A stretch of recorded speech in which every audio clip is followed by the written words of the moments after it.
Okay, with great relief, my job is done, and now it's Richard's. So I'll ask Richard to come up and have you spend the rest of the evening with Harry and Richard.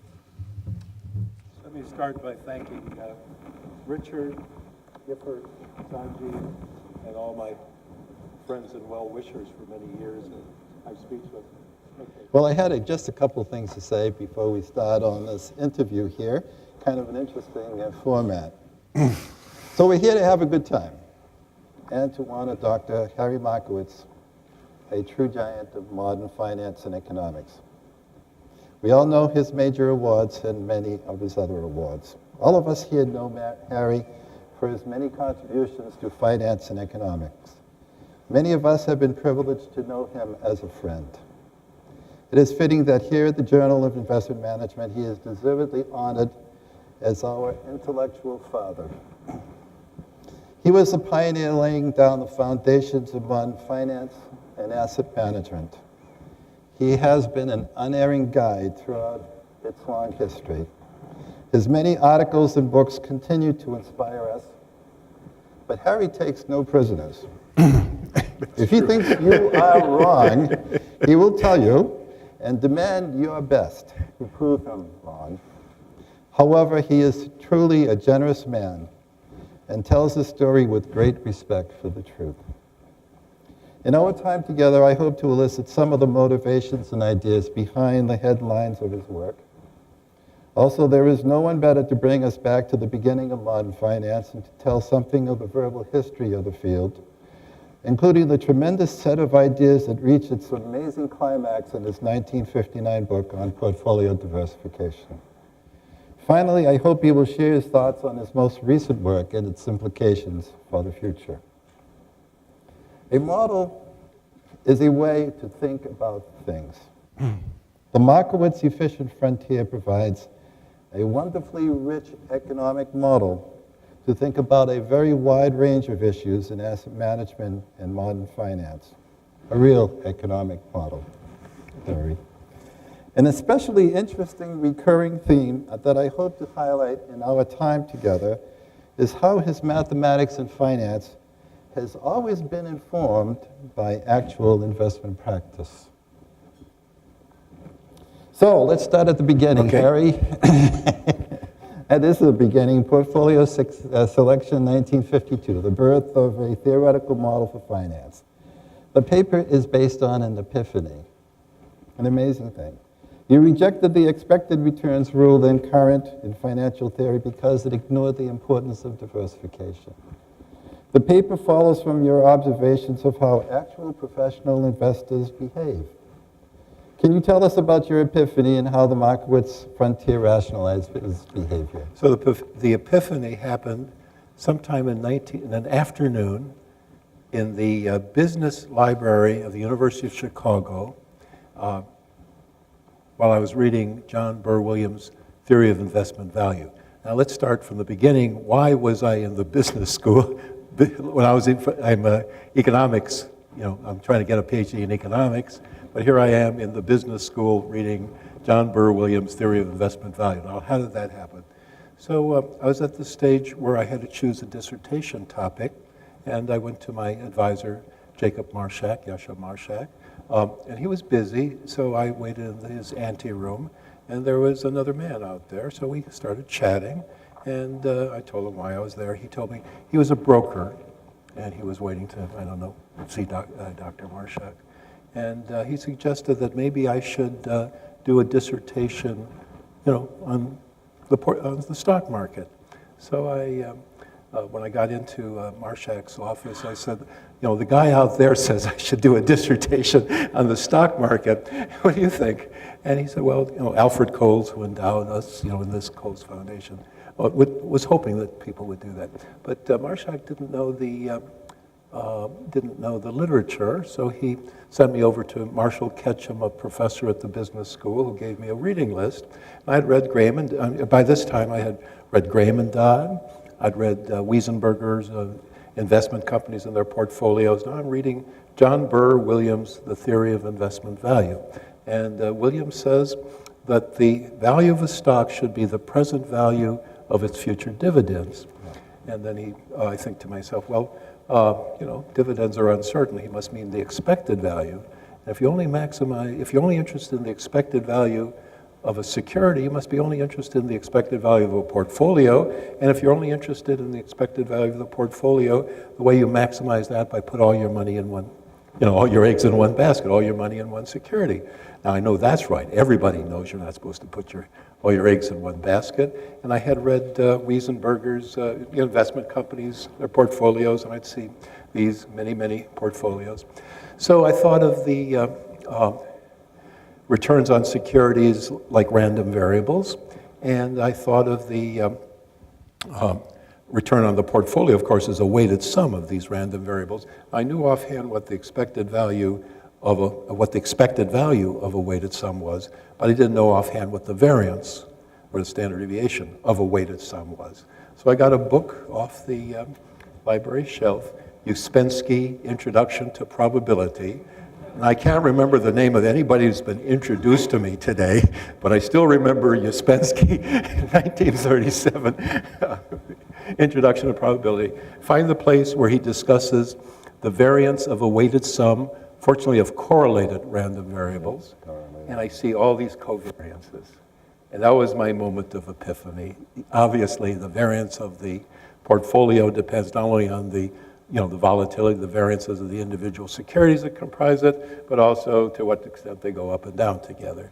And then, so you have to worry about risk and return. That's why people diversify. I'm a budding young economist, so I got two things, risk and return. And never mind that everybody has switched the axes on me somewhere in the 1960s. We won't discuss that. But I draw a picture with risk return. And at that time, I was taking a course from Charling Koopmans on asset allocation, and he distinguished between efficient and inefficient allocations of resources. And so I distinguished between efficient and inefficient, portfolios. And so this was the first efficient frontier. And so many of the ideas which are basic to portfolio theory happened in that afternoon. Your paper uses inequality constraints and geometric arguments rather than analytical formulas to describe the Markowitz frontier. For me, this is amazing. Were you concerned about limited borrowing and the need for computational methods in finance for modeling behavior even then? Let's see. The model I had of investment was the investment company. And investment companies did not have negative holdings. They had positive holdings. So I modeled that. Now, we should let them know that I've seen these questions in advance.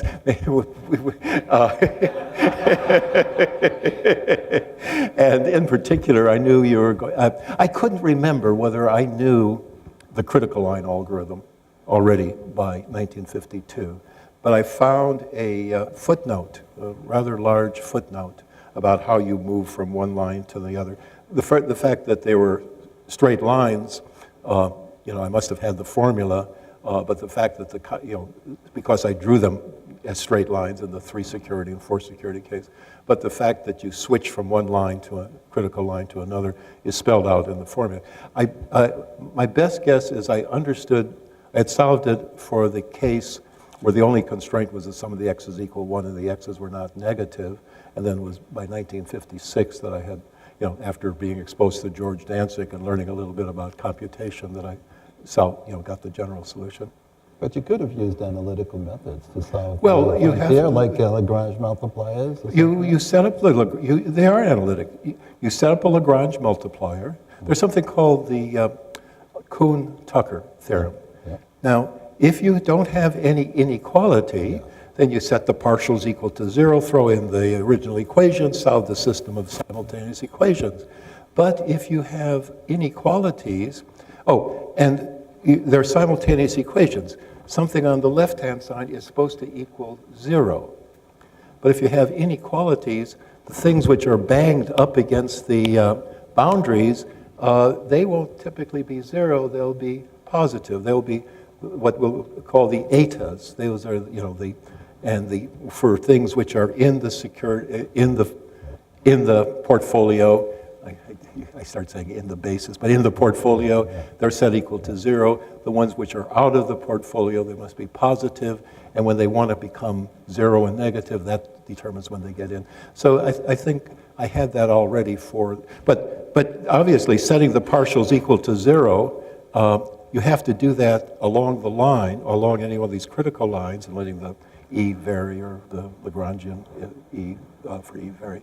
You have to solve that in order to solve the one with inequalities. It's amazing to me that you were talking about computational methods back in '52 when they barely existed. It's absolutely amazing to me.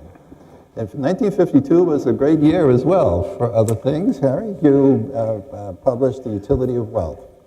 This paper modifies Friedman-Savage utility functions to materially increase the extent to which it is consistent with observed investor behavior. Your analysis also includes the notion of loss aversion, that's amazing, and refers to psychological experiments to support plausibility. Are you the first behaviorist in finance? Hirsch, am I the first behaviorist in finance? Okay, I have.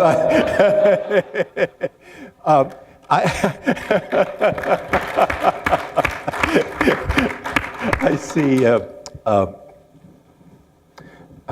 like to say that I'm the father of portfolio theory and the grandfather of behavioral finance, and I still dabble in it.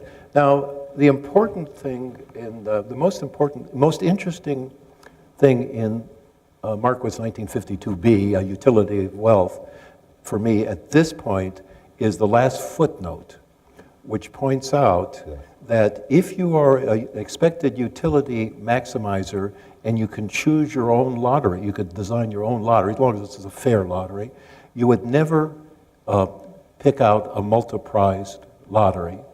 And on the other hand, it does seem all lotteries are multi-prized, many prize. So that was the big puzzle.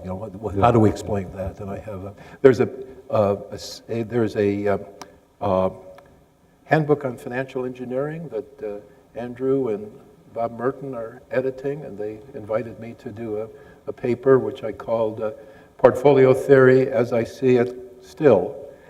And I have a hypothesis in there, a new hypothesis to explain that footnote.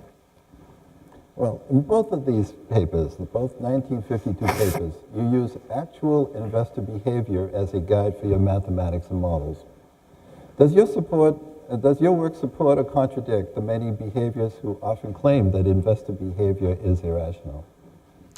Well, the 1952 paper said that this is that mean variance, it offers mean variance both as a normative advice and as a positive theory. By 1959, in the book, I no longer said anything about mean variance as a positive theory. I didn't say it was true. I didn't say it was false. I kept my mouth shut because I didn't have a position on it as a positive theory, just as a normative theory. Again, I looked as I reread Markowitz 1952, and he's very cautious. He says, perhaps the actual computation of efficient frontiers may be of practical use. It will be so under two conditions. One, people want to use mean and variance, and the second, they can come up with reasonable estimates, which I believe would take a combination of statistics and and security analysts or practical people. And as to whether somebody would like to really use mean and variance, I distinguish between what I call the investor and the speculator. And I said the speculator may want to have the third moment come in. So and it in particular says, the 1952 paper says that essentially people who run money and don't want to gamble with the money, with other people's money, may want to use mean variance. So, okay, there's no contradiction there. And the Markowitz 1952b, the utility of wealth thing, as I said, it was trying to explain gambling, the existence of simultaneous gambling and insurance without getting into certain bizarre implications that the Friedman Savage article did. But the last footnote says, this doesn't work either. Well, let's skip the 56 paper on the critical line algorithm to go to the 59 book. Okay. Your 59 book is an amazing explosion, a nuclear explosion of ideas and innovations.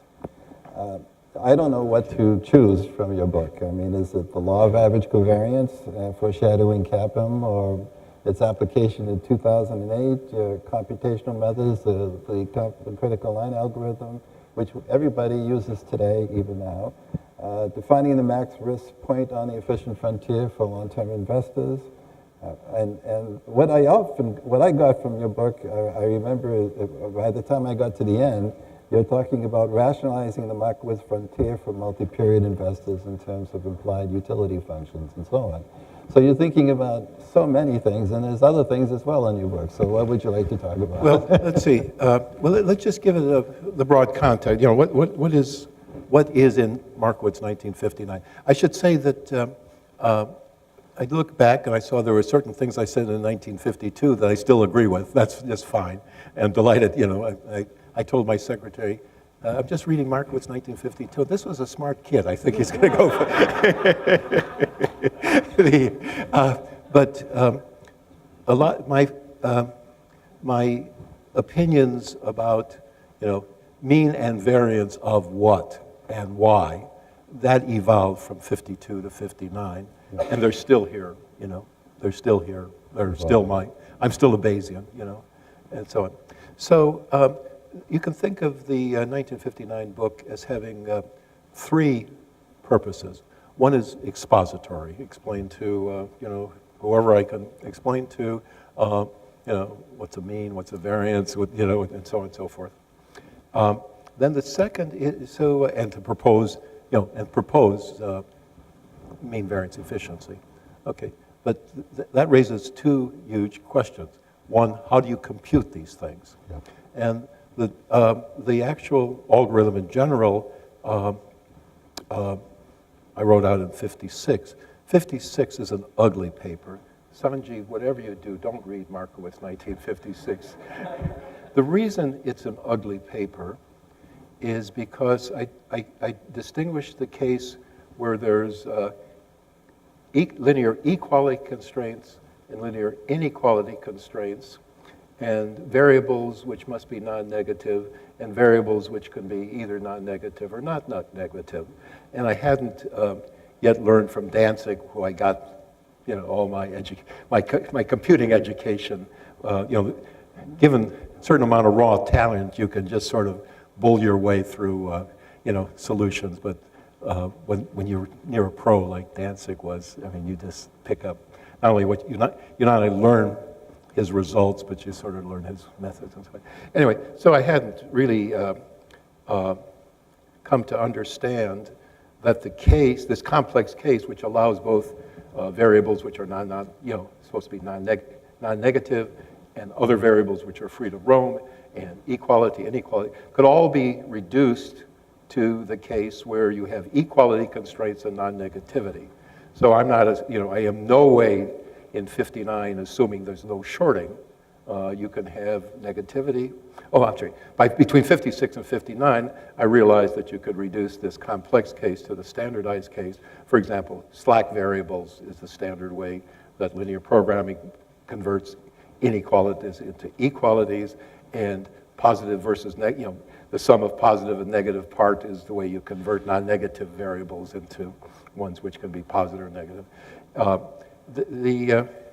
I don't know whether, let's see, there are people in here who produce results which assume that the only constraint is the sum of the x's equal 1, and they speak of negative numbers as if they were shorting, I wonder if they realize that this is not a realistic representation of short positions. For example, with this constraint, you can short a million, the sum of the x's equal 1. You can short 1,000,000 of x1 and go long 1,000,001 of x2, and the sum equals 1.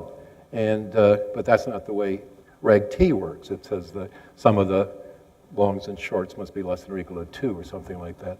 So anyway, you can, this business of modeling with inequality constraints, maybe I had a hint of it in 52, but being around Danzig.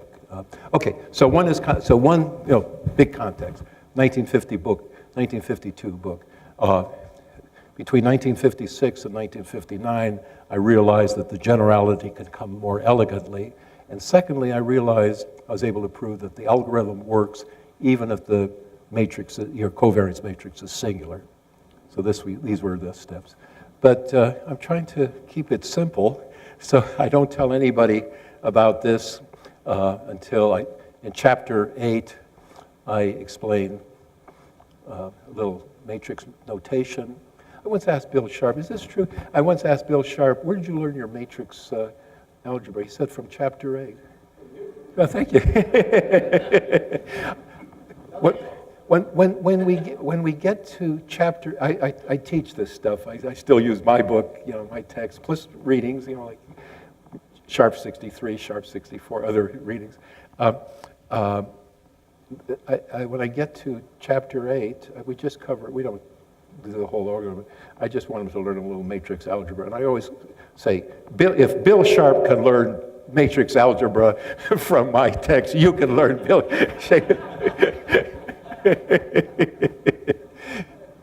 Okay. I quote you. Yes, I quote you. Okay, so there's computational. Okay, but there's this, I have come to, I was a student of Leonard J. Savage. I say I became a Bayesian from Leonard J. Savage at point blank range, and he was an intellectual giant, so I had to reconcile portfolio theory with the theory of rational behavior under uncertainty, and the theory of rational behavior under uncertainty, as Leonard J. Savage convinced many, says that you should maximize expected utility using probability beliefs where you don't have objective probabilities. And of course, the single period mean variance analysis sits in a many period world. And one of the things that's a big difference between 1952 and 1959 is what's the relationship between the single period analysis and the many period world. And in the meantime, not only was I exposed to George Danzig, I was exposed to, at our dear old RAND Corporation. Somebody had, Diane Garnick had dinner with last night. She says, every time I mention RAND, I smile. I didn't realize that. Anyway, not only was I exposed to George Danzig, I was exposed to Richard Bellman, and so it's obvious that the single period mean variance analysis was,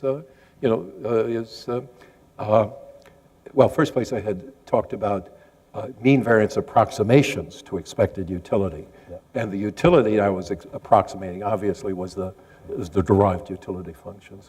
So those things are all in the book. Now, along the way, chapter 3, talks about relationship to expected returns of the portfolio and so on. Chapter 4, variance of the returns of the portfolio. Chapter 5 tries to simplify this by seeing what happens if you set if you equal weight all the portfolios. So you set x sub I equals 1 over n, and then you let n go to infinity, and you find out that as you diversify more and more, the variance of the portfolio does not go to 0, it goes to the average covariance. I cannot believe I'm the first one to observe that. I mean, it's such an easy result to get from just falls out. But I guess people weren't interested in correlated risks. You know, everybody was assuming independence and so on. So I don't know. As far as I know, that was the first. And then this business about you shouldn't go up the frontier to the point where you're starting to reduce expected log, which is the log of the 1 plus the geometric mean. You know, if you go up the frontier too far, you start reducing geometric mean while you continue to increase volatility. And so I wasn't the first one to observe this. You know, it's Latine. No. Oh, on the frontier, but the notion that in the long run you should be max. If you're in for the long run, that's Kelly. I don't know Kelly's first name, but somebody Kelly. Kelly what? Kelly Fratelli. Yeah, Kelly for the AT&T guy. And Latine was put. And so I was just, so it was sort of common knowledge that you shouldn't, and it was common knowledge until Samuelson said we're wrong. And then I thought we were right. And so he and I had one of the wonderful things about this profession, as you said, Harry takes no prisoners. And this dialectic process of arguing back and forth, me and Samuelson about the investment for the long run, me and Bill about CAP-M, and then a lot of other things too. You and me about resampled frontier. Now, in your case, I did this experiment and it came out in your favor. but you know, you win a few, you lose a few. I'm sorry. So anyway, back to the book. Back to the book. Okay, so there were these, the basic thing. How do you compute these things? Why should be computing these things? You know, and again, it's an approximation. It's a mean variance approximation. Under what circumstances is this a good enough approximation? And then there was the expository things, and then the law of the average covariance. I'm just delighted. You know, it just came. It just sort of fell out, and it wasn't. You know, it wasn't supposed to be a big result. But and then the thing with Samuelson's been great fun.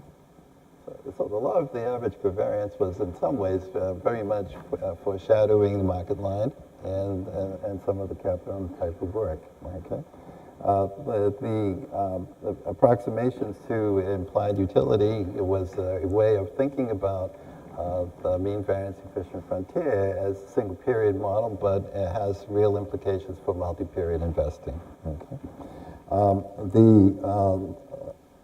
And the maximum risk point on the portfolio, well, it was the great Markowitz-Samuelson debate. Okay.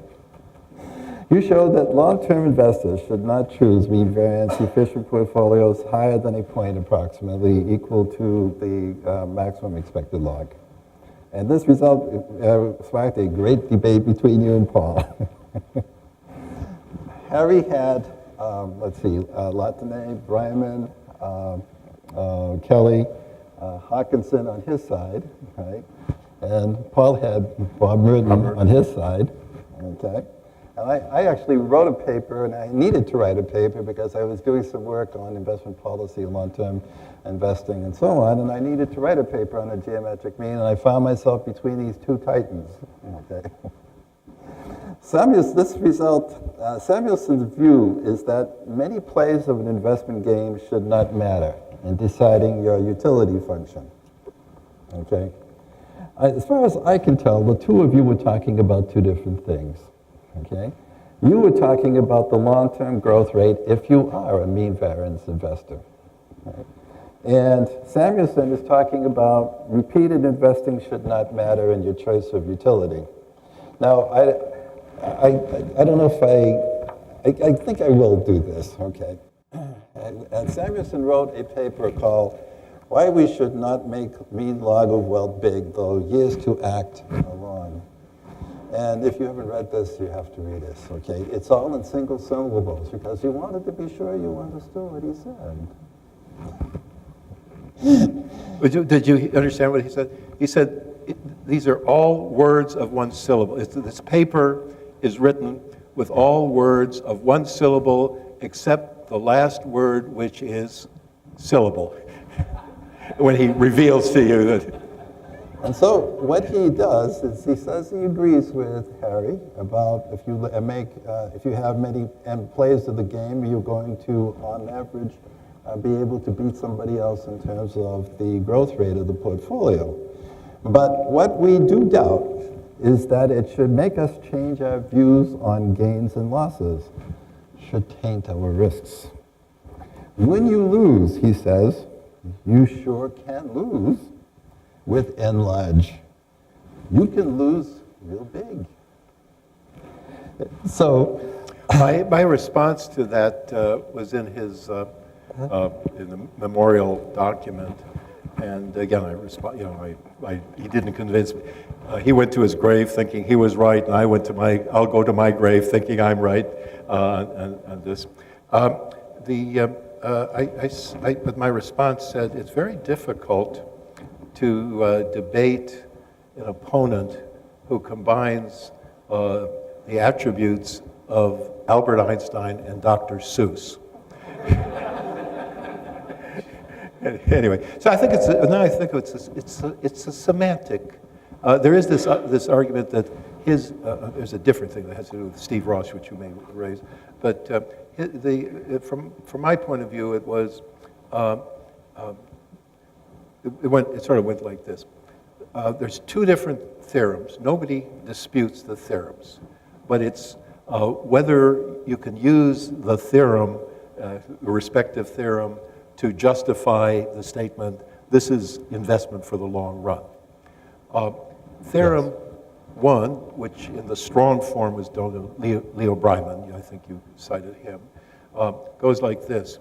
If you have two players, Harry and Paul, and Harry always maximizes expected log, and Paul always does something distinctly different. He doesn't just deviate once and then jump on board. But if Harry and Paul are playing this game, and Harry always maximizes expected log and Paul doesn't, then with probability 1, there will come a time when Harry is richer than Paul and stays richer forever. And I use that as the justification for, that's investment for the long run. Eventually you'll get wealth more than the other guy. He has there's a class of utility function which he wrote about and Jan Maassen wrote about called myopic utility functions. And they have the characteristic that if you're playing a game and then you're cashing in your chips and counting score, and you're counting score according to one of the myopic utility functions, which is either the logarithm or the power function, then no matter how long the game is, your action right now will be to maximize the power function or the, whatever it is. And he uses that as the basis for saying that any myopic utility function is investment for the long run. So we had a lot of fun, but I think it was semantic. Okay, well, I kind of feel as if you had said the geometric mean instead of logarithm, he would have been happier. Well, everybody knows that the log of 1 plus the geometric mean is the expected log of 1 plus. But you know what I mean, right? The expected geometric mean is just a statistic, whereas the log looks like a utility function. Right, could be. Did it's too late to use the argument on Paul. So let's go to, I think we talked a bit about your work as a computer scientist. Did you want to add anything to that? Or? No. Okay. So let's go. Oh, wait a minute. Yes, I want to plug one. Go ahead. Sure, one piece. The problem with there's an algorithm around called the Markowitz-Van Dyke algorithm. Yeah. The problem with dynamic programming is that if you have more than 3 or 4 state variables, it becomes extremely hard to compute these the dynamic programming. Now, my big contribution to expected utility has been, quadratic approximation. Now, If we knew what the derived utility function was, we could make a quadratic approximation to it. Well, we don't know what the derived utility function is, but let's suppose there exists a quadratic approximation to it. Let's just explore all sorts of quadratic, let's look for the quadratic approximation, which we don't know whether it approximates or not, but it works the best. And it turns out to be a very, Mark Kritzman, you will testify, well, that innocent young man from the audience, you'll testify that you have tried this on a practical problem, and it works just great. Oh, there's Sebastian. Oh, hi. Hi, Sebastian. Mark still likes to throw me under the bus. So in addition to portfolio theory, grandfather and well, Recursive dimensionality. I think that's a big. I think that's. I'll chalk that up. If Johnson, I can't remember. If the person who was listing my accomplishments when they gave me the von Neumann Award, if we were back, listing what are my accomplishments, I would list that one. And so let's come to the present. You wrote a book, 1987, and rewrote it. And, well, not actually rewrote it, but republished it. And also a paper in 96 and 2005. The assumption that an investor can borrow without limit is crucial to the CAPM. By the way, Harry, it's also true, it's crucial for many papers on portfolio optimization and asset management. Okay, so it's not just the CAPM.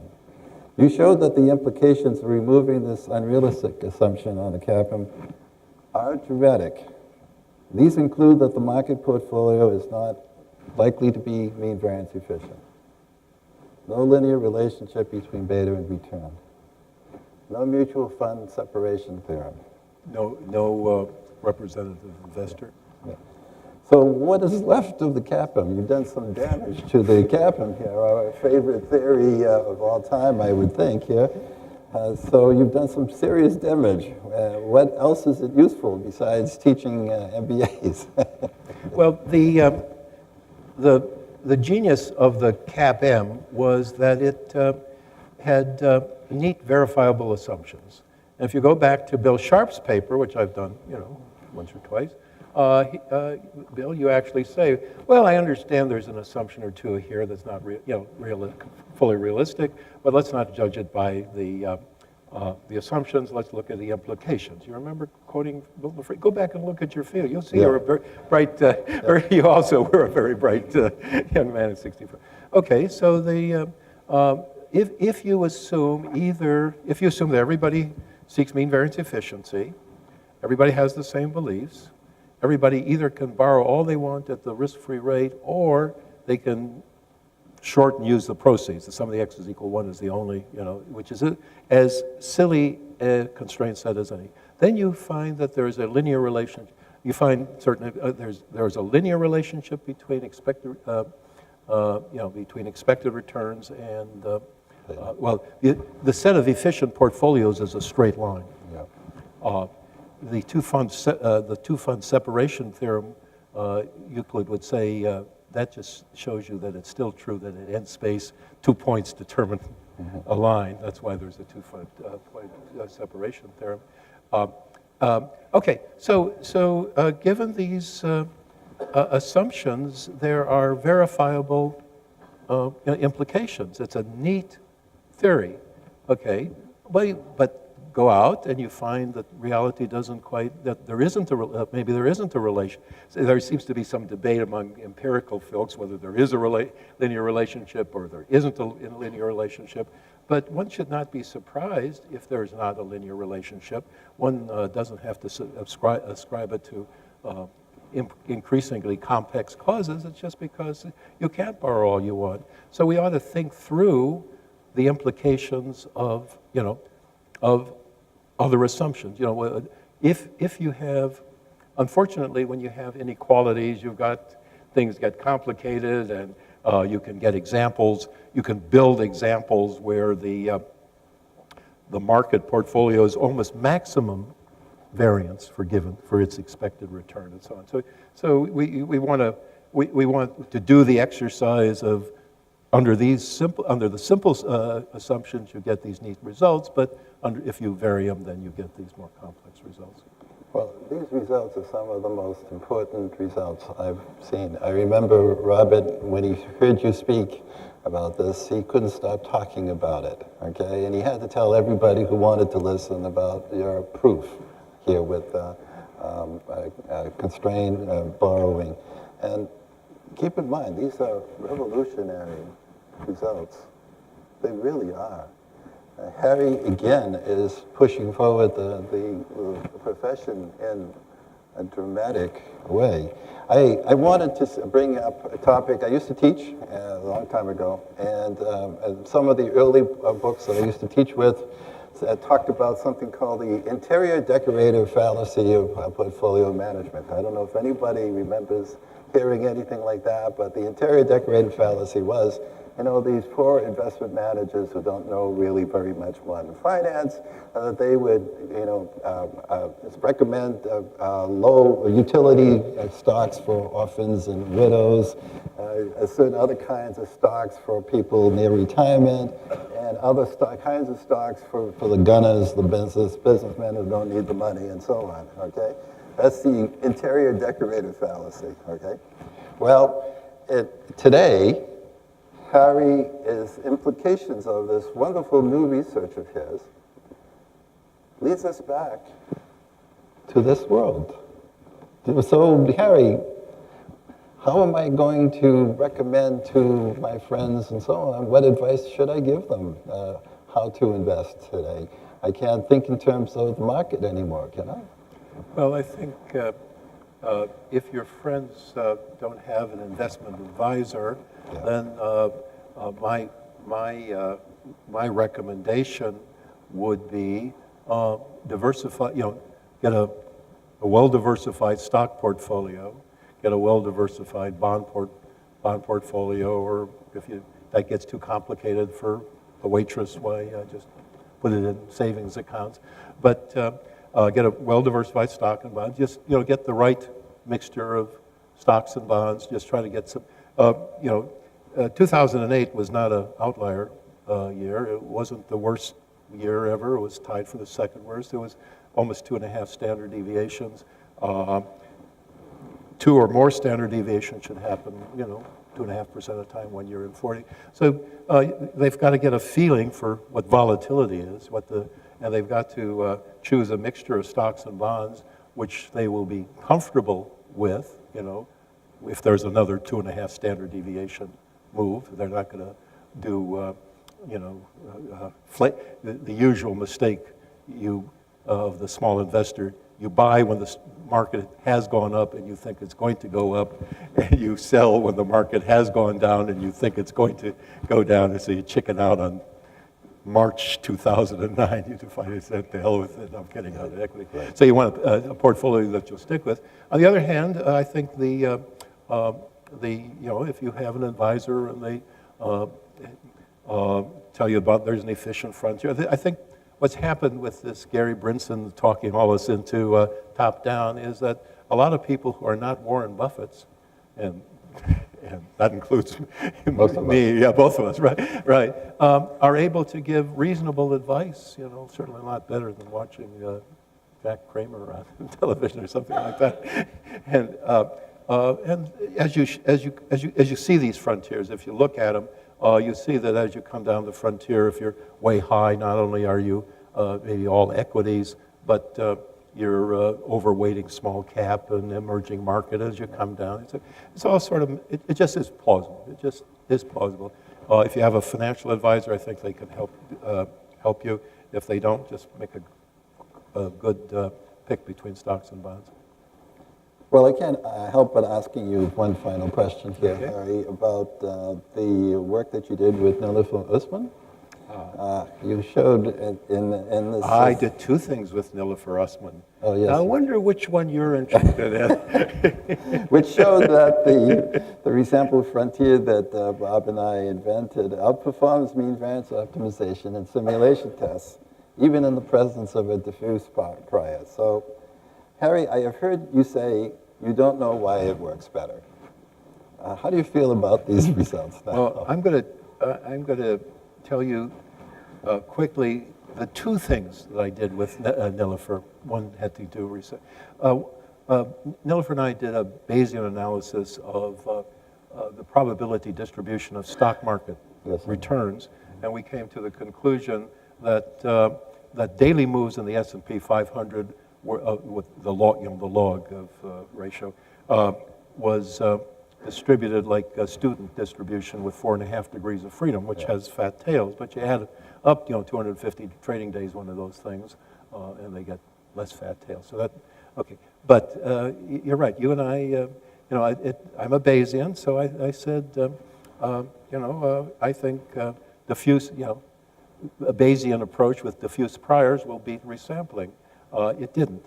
And now I think resampling is really sort of like Bayesian with what they call empirical Bayes. You use the history to decide what your Bayes is. And if you trace it out, the only difference has to do with reversing an integral. And Fubini tells us that it's okay to reverse those integrals. So I think now I understand why it works. Okay, so in one note that you say in your book, this is a great book, by the way. All of you should buy it. This is Harry Markowitz Selected Works here. You talk a little bit in terms of things that you like to do now, muse about philosophy, solve interesting problems, play with your grandchildren, and so on. And what about the future of finance in 21st century, Harry? Where do you think we're going, and kinds of things that you'd like to tell us? Well, as far as mean variance analysis and so on, I'm still hanging in there and helping lots of people, advising how to do it and learning from my colleagues. As far as analysis goes, I think one of the things which is underutilized is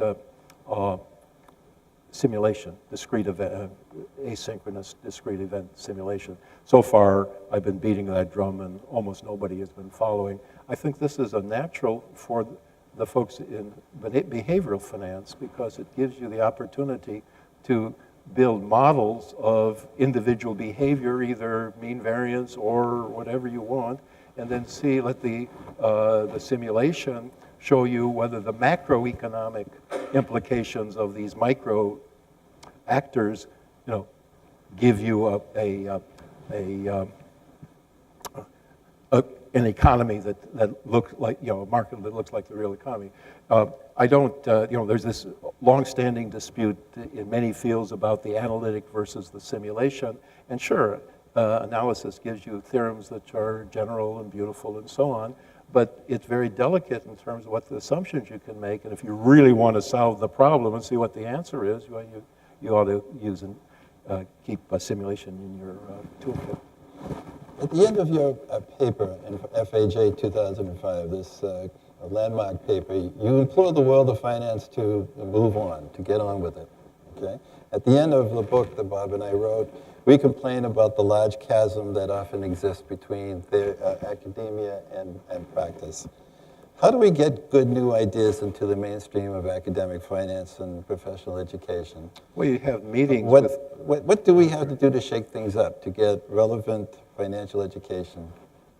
You have meetings with smart people with divergent views that sit around and argue with each other. I'll tell you one little story. One relationship. There's an article I have, which you didn't mention, there's only so much I can mention. Yeah, I know. I'm not. This is not good.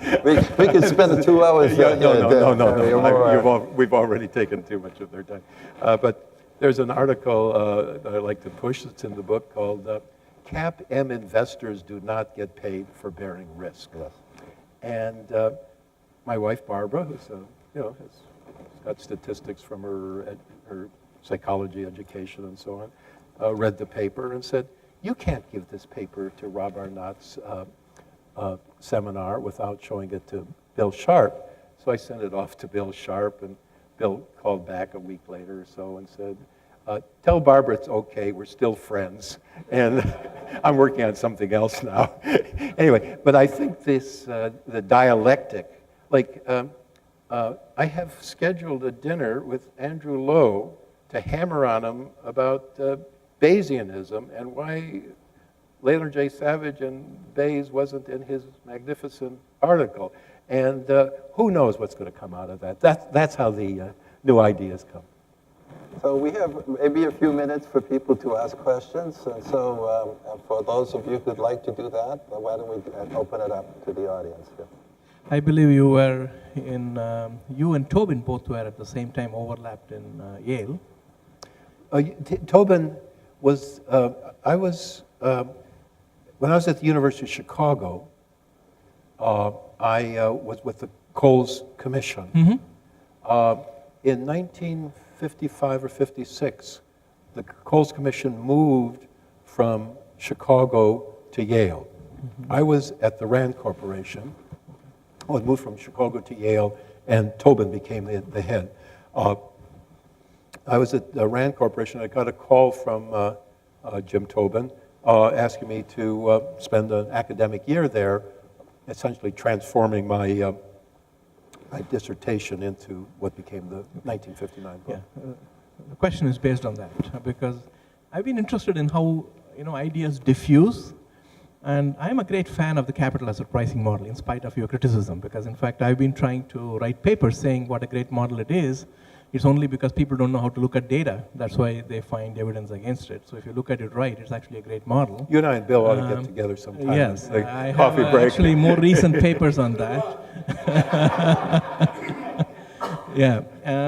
So the thing is that I would have thought, Better to even out the odds. That's fine. I would have thought that one of your, either a student of you or Tobin would have written a paper on the CAPM, came up with the CAPM. How did it that somebody in UCLA came up with the CAPM?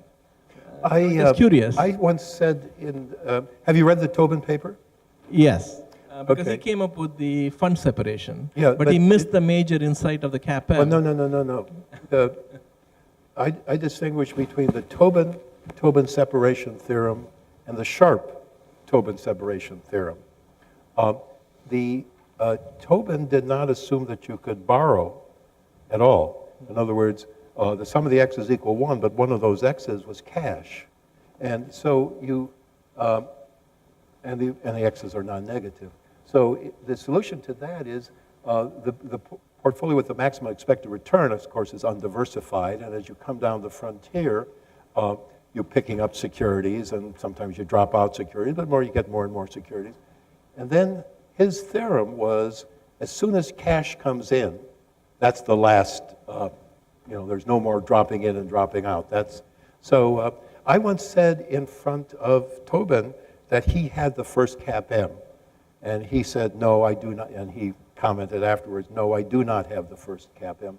Somehow, Bill came up with the realization that if he assumes that you can borrow all you want at the risk-free rate, then you have, there's only one efficient portfolio. We ought to find out from Bill someday how can you characterize briefly what made you, how? Not briefly, okay. We'll wait we'll wait, I'll come back. Okay, I'll come back to your, when they feast you, I'll come back and listen to the explanation. Harry, there was a book that was put together by request. Was it 2002 by can you talk about the FAJ here? Financial Analyst Journal, is it all right? Okay. Brand X. Brand X, right. To celebrate one of their anniversaries, and there was a series of articles that you were in. I think a lot of people here were in it. They were invited to produce papers. We were given the requirement that it should not have any equations, that should not have any tables, and should not have any figures. Your paper had equations, it had tables, and it had figures, and it was brilliant. Do you feel guilty about that paper? Terribly. I also feel guilty about eating beef and having a rich dessert but that's okay. Tomorrow I'll be eating. Oh, no, tomorrow I may still eat beef, but a few more days I'll be back to fish and vegetables. Yeah, I can't, I'm sure.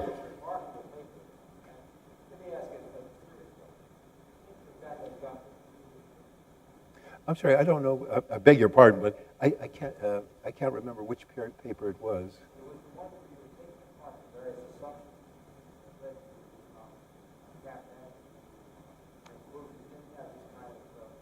Oh, was this one that says market efficiency and so what? Well, that's the one that Michaud. That's what we're talking about. Yeah, the no, that's. FHA 2000.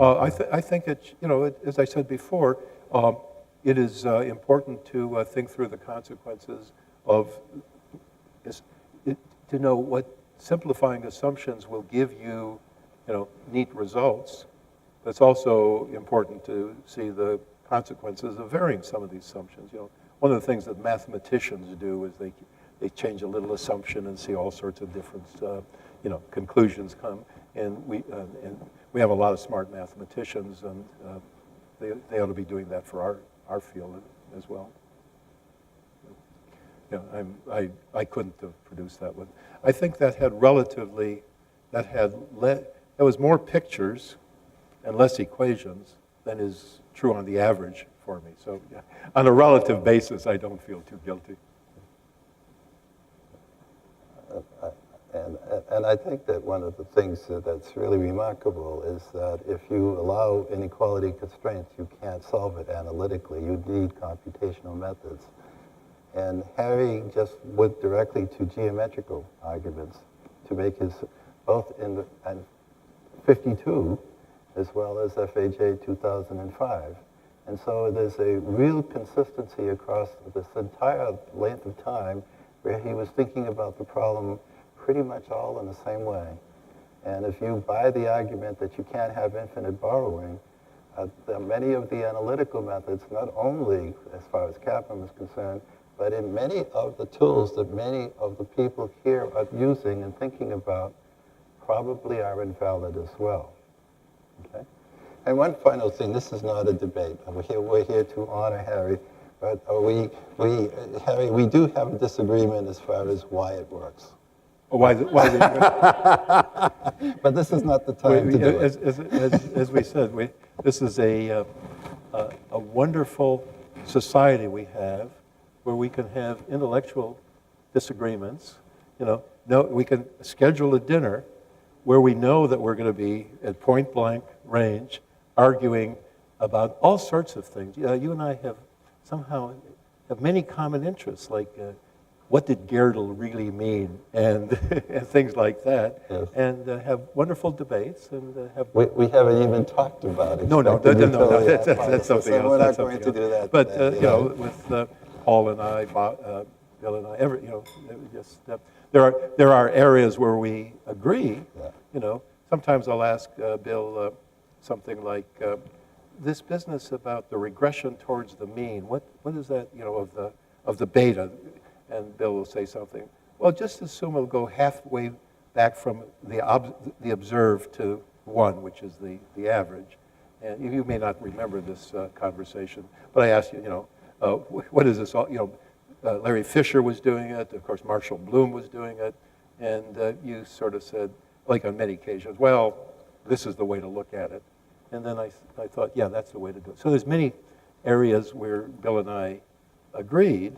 And there's probably some even areas where you and I agree, but we don't bother talking about those because once you've agreed, why bother talking about it? If somebody agrees with me, why do I need them? I guess. Yeah, that's good. Yeah, that's right. That's fine.